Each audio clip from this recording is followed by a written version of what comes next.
Bismillahirrahmanirrahim. Assalamualaikum warahmatullahi wabarakatuh. Salam bahagia untuk ayah bunda, guru matematika dan pemerhati matematika, baik dari tingkat PAUD, TK, ataupun sekolah dasar dan yang lebih tinggi. Kemarin materi sebelumnya sudah saya sampaikan, itu mengenai tahap-tahap mengajarkan mental matematika Bang Erik yang bagi murid PAUD TK yang belum mengerti angka.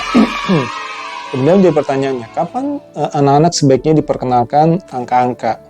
Ya tentu karena angka itu adalah suatu bilangan yang abstrak, tahap-tahapnya itu diperkenalkan ketika anak-anak sudah mengerti bilangan. Nah, kalau kemarin kita sudah sampai pada meniru bilangan dengan jari, pada tahap ini menurut Bang Erik belum perlu diajarkan atau disampaikan tentang angka. Tetapi di tahap kedua, ketika anak bisa memvariasikan bilangan dengan jari seperti 2 gitu ya, dia bisa dengan angka 2 seperti ini, 3, dia bisa 3 seperti ini posisinya dan seterusnya. Dia sudah lancar memvariasikan bilangan dengan jari.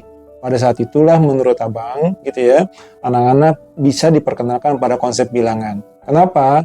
Karena secara real dia sudah menguasai konsep. Kalau 3 itu ya 3 gitu ya. Nah sekarang bagaimana 3 itu dilambangkan dengan suatu tulisan, nah itu kan akan memberikan suatu pengalaman abstraksi pada anak. Nah sebelum pengalaman abstraksi itu bisa dicerna, bisa ditangkap oleh anak, sebaiknya tadi pengalaman real, ya bilangan real, itu sudah dikuasai. Oleh karena itu, ketika dia sudah menguasai, memvariasikan bilangan dengan jari, barulah pada tahap itu, menurut Bang Erik, saat yang tepat untuk memperkenalkan bilangan, ya, konsep bilangan, konsep angka, kepada anak kita. Dengan demikian setelah dia menguasai konsep bilangan dengan variasi tadi, ya tahap kedua dari tahap pengajaran PAUD tadi, dia sudah menguasai, anak kita sudah menguasai konsep bilangan dengan baik, barulah diperkenalkan konsep angka. Nah, dalam konsep angka tadi, ya kita tadi memvariasikan bilangan dengan jari, ya meniru bilangan dengan jari, kemudian memvariasikan bilangan dengan jari. Ini adalah tahap kedua ini menurut Bang Erik yang bisa mulai diperkenalkan konsep bilangan. Pertama, angka 1 sampai dengan 10 dan berhitung 1 sampai 10. Jadi, kalau anak-anak ditanyakan misalnya anak kita ditanya, kita sebut 4 gitu ya, 4 dengan jari, maka 4 itu bisa kita ganti dengan angka 4 seperti ini. Angka 4 misalnya. Oke. Jadi kalau misalnya 4 ya, maka dia harus tunjuk 4 dengan jarinya dia, seperti itu. 3 misalnya. 3 ini angka 3 ya, maka dia harus bisa menunjuk 3 itu dengan jarinya dia. Tapi kembali, dia boleh menunjuk 3 seperti ini, 3 seperti ini, atau 3 katakanlah 3 seperti ini, boleh, variasi bebas ya. Bahkan dianjurkan, dengan begitu 3 itu tadi tidak terikat dengan dengan bentuk, apakah bentuknya harus jempol, jari tengah, dan jari tunjuk, tapi juga 3 bisa seperti ini ya, bervariasi. Dengan demikian konsep bilangan itu dengan lambang 3 ini akan masuk. Ini 3 itu akan abstraksinya dia adalah 3 ya, sesuatu yang real, dan 3 itu ada 3 buah, 3 biji, 3 unit gitu ya, seperti itu.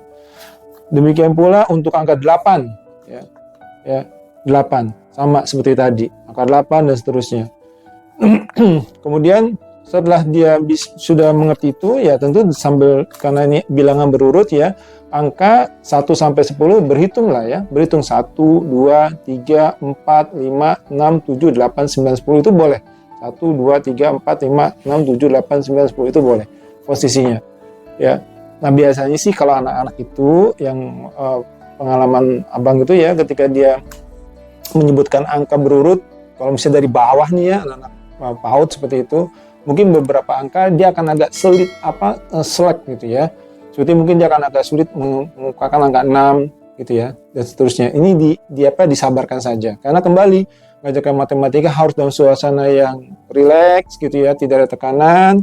Ketika dia tidak berhasil, posisinya nggak usah dikasih punishment, tapi ketika dia berhasil, kasihlah dia reward, baik itu dalam bentuk makanan atau paling tidak menurut Abang itu ada apresiasi dalam bentuk pelukan atau tepuk kepala, usap-usap kepalanya, seperti itu.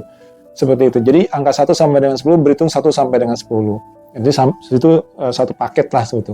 Kemudian sambil jalan juga ya anak kita akan masuk konsep 20 gitu ya. Berhitung 1 sampai 20 itu dia juga lancar. 1, 2, 3, 4, 5, 6, 7, 8, 9, 10, 11, 12, 13, 14, 15, 16, 17, 18, 19, 20.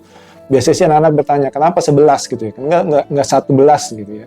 Karena ini agak unik, tapi ya biarkan saja itu pertanyaannya umum gitu ya, curiosity mereka, tapi disampaikan 11, 12, 13, 14 dan seterusnya. Nah, itu kemudian anak-anak juga setelah itu berhitung sampai 1 sampai dengan 2 sampai dengan 100 ya. 1 2 3 dia kalau dia sudah bisa menghitung sampai 100, maka yang lainnya tentu akan mudah ya. 1000, 2000, 3000, konsep 3000 dan seterusnya. Tapi sampai dengan tahap ini yang sangat ditekankan adalah berhitung 1 sampai 20 ya. 1 sampai 20. Ya, setelah 1 sampai 10 kemudian extend 1 sampai 20. Seperti itu, karena selanjutnya itu 21, 22, 31, 32 itu ada pengulangan-pengulangan yang relatif akan mudah sekali seperti itu. Jadi ayah bunda ketika mengajarkan konsep bilangan itu ditulis dibuatkan kartu bilangannya seperti ini, kartu bilangannya. Jadi sudah saya siapkan juga di bawah link ini, nanti bisa di-download PDF-nya. Silakan dicetak gitu kan untuk memperkenalkan angka-angka ini pada anak-anak. Nanti kartu-kartu ini akan berguna untuk permainan juga ya, berguna untuk permainan. Jadi permainan kartu ini nanti misalnya kita kalau mulai penjumlahan kita bisa ambil angka kita aduk kartunya ya dalam beberapa banyak gitu ya. Terus kemudian jadi kartu ini Bang Erik bikin ada 11 set ya.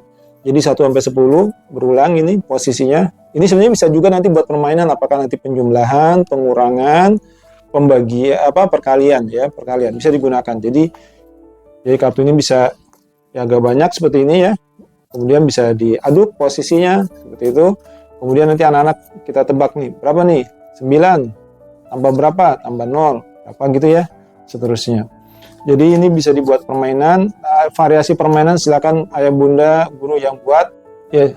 Silakan tadi di download kemudian dicetak, dan ini bisa dibuat kartu buat permainan angka-angka ya, baik dalam bentuk penjumlahan, pengurangan, perkalian dan seterusnya.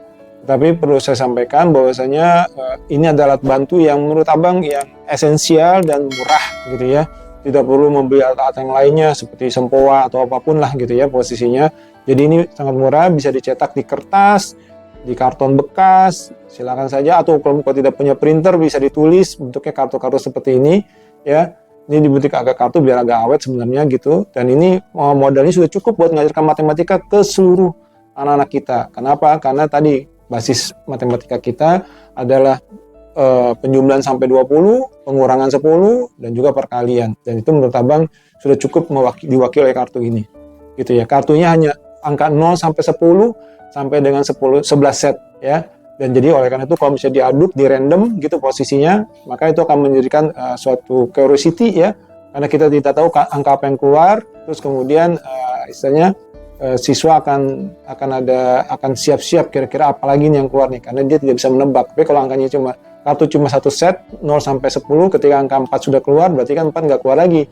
Tapi kalau kartunya banyak, 4 bisa keluar lagi, sehingga dengan demikian permainan akan bisa lebih menarik.